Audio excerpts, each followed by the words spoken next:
अस्सलामु अलैकुम रहमतुल्लाहि वबरकातुहू। बच्चों, मैं Nasheman Begum, assistant teacher, government higher primary Urdu boys school हड़ेशिडेनूर, ब्याडगी तालुका, ज़िला हाविरी से।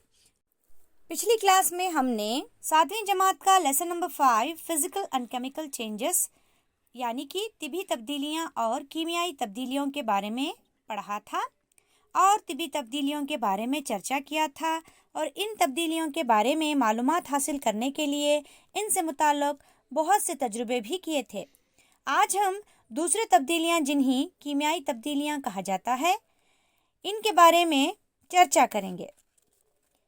केमिकल चेंजेस या फिर कीमियाई तब्दीलियों के बारे में पढ़ने से पहले चंद तजुर्बों को करेंगे जिनकी वजह से हमें इन तब्दीलियों को समझने और पहचानने में आसानी हो। चलिए बच्चों, सरगर्मी 1 की तरफ बढ़ते हैं। यहाँ पर हमें ज़रूरत पड़ेगी एक मोमबत्ती की, एक कागज़ की और एक माचिस की।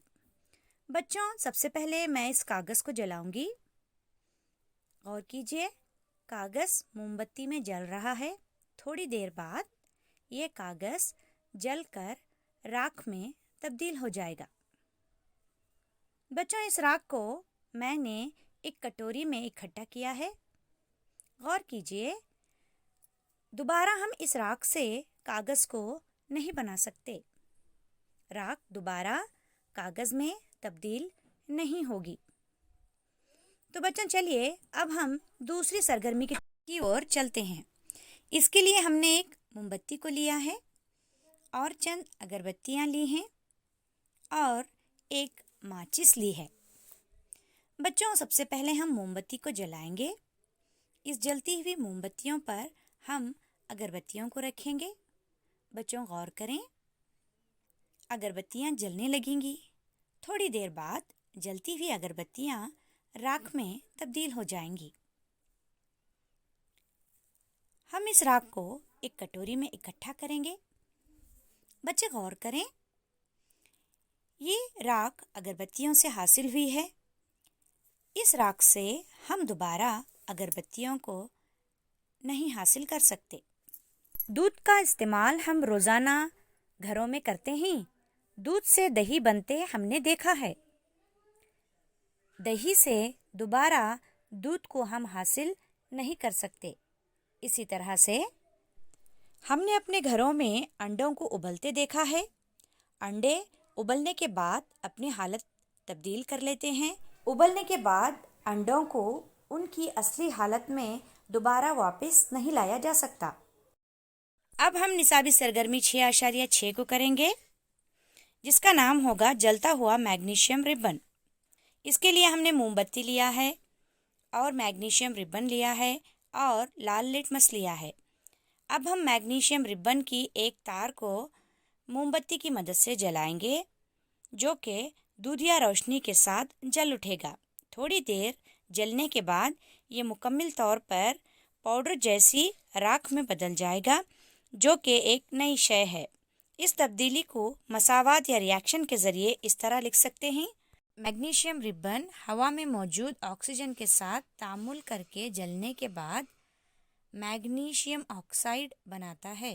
अब ये राख मैग्नीशियम ऑक्साइड बन चुकी है। पहले ये मैग्नीशियम रिबन था, अब हमारे पास मैग्नीशियम ऑक्साइड है। इस मैग्नीशियम ऑक्साइड को हम एक कटोरी में इकट्ठा करेंगे। अब हम इसमें थोड़ा सा पानी मिलाएंगे। राख पानी में घुलकर एक नई शय बन गई है, जिसे हम इस तरह से लिख सकते हैं। मैग्नीशियम ऑक्साइड पानी में घुलकर मैग्नीशियम हाइड्रो ऑक्साइड बन गया है। अब हम इस आमीज़े को असास या तेज़ाबी होने की जांच करेंगे। ये मैंने लाल लिटमस लिया है। अब मैं इसे इस आमीज़े में धीरे से डुबोऊंगी। आमीज़ा जो कि मैग्नीशियम हाइड्रोक्साइड है, लाल लिटमस को धीरे धीरे इस आमीज़े में डुबोने के बाद हम देख सकते हैं लाल लिटमस अपना रंग बदल रहा है, जो कि नीले लिटमस में तब्दील हो रहा है। इससे ये ज़ाहिर होता है कि मैग्नीशियम हाइड्रोक्साइड असास है, क्योंकि असास लाल लिटमस को نیلے رنگ میں تبدیل کرتے ہیں۔ اب ہم سرگرمی 6.8 کو کریں گے۔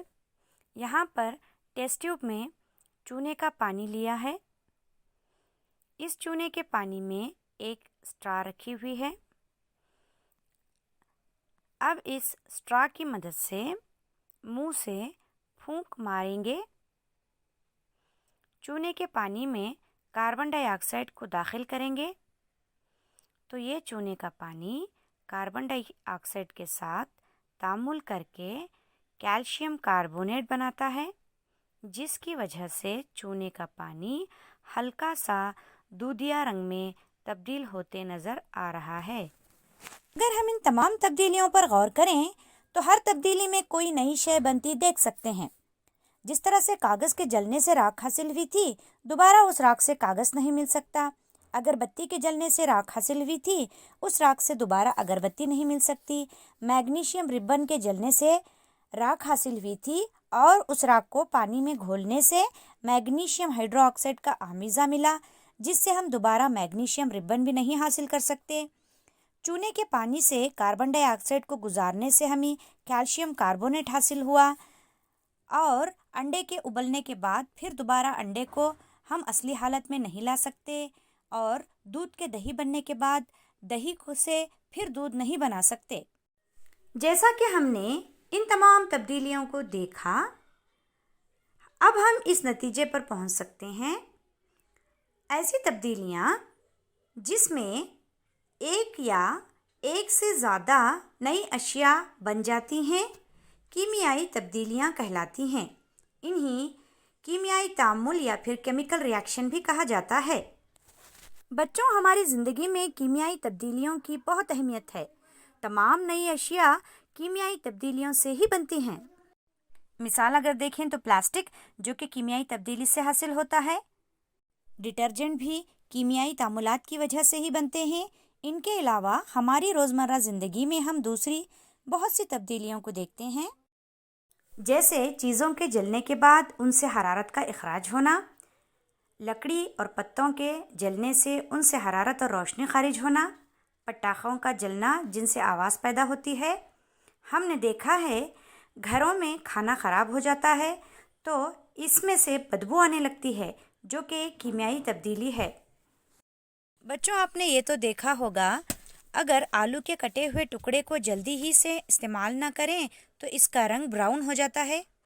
اور ہم نے یہ بھی دیکھا ہے کہ گھر میں بینگن کو کچھ دیر ہوا میں کھلا چھوڑ دیں گے تو اس کا رنگ بھی براؤن ہو جاتا ہے۔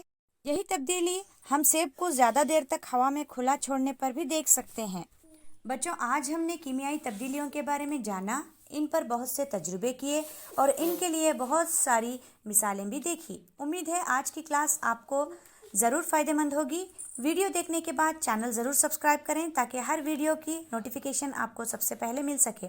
بچوں، اگلی کلاس میں ہم لوہے کا زنگ، کرسٹل سازی اور گیلونائزیشن یا پھر چست کاری کے بارے میں معلومات حاصل کریں گے۔ تب تک کے لیے اللہ حافظ، جزاک اللہ خیر۔